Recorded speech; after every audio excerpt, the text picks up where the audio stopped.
Une fois par semaine, ce n'est pas dans les locaux du Conseil général, mais au service départemental d'incendie et de secours que Christian Gillet débute sa journée, en tant que patron des pompiers du Maine-et-Loire.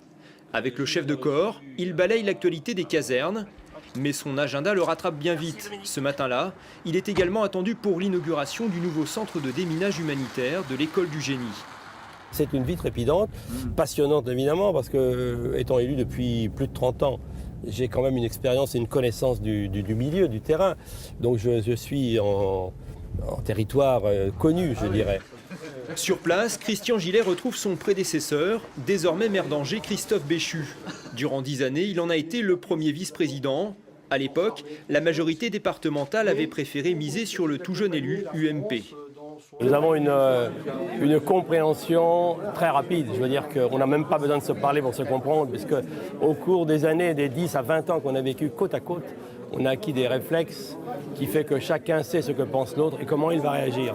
Mon fils aîné s'appelle Christophe, il est plus âgé que lui. Alors vous voyez que ça pourrait être mon fils aussi. Cet ancien médecin généraliste a débuté sa carrière politique à Villers, dont il a été le maire jusqu'en 1995.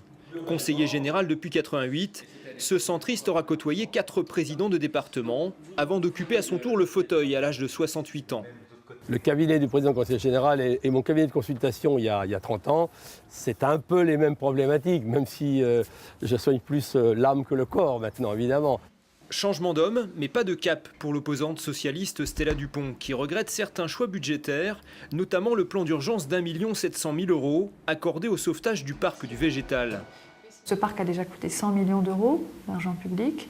Il y a eu nécessité les années passées, sans d'ailleurs qu'on soit informé, de boucher les trous, entre guillemets, et d'ajouter plusieurs millions d'euros pour permettre l'équilibre des comptes de Terra Botanica.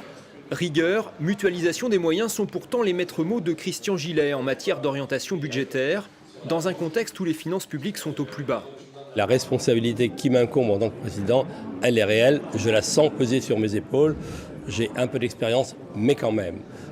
C'est de plus en plus difficile de diriger une collectivité, surtout dans ce cadre instable de la réforme institutionnelle. Alors que les 3/4 des conseillers généraux quitteront l'Assemblée départementale fin mars, Christian Gillet lui entend bien conserver la présidence de la collectivité en cas de victoire.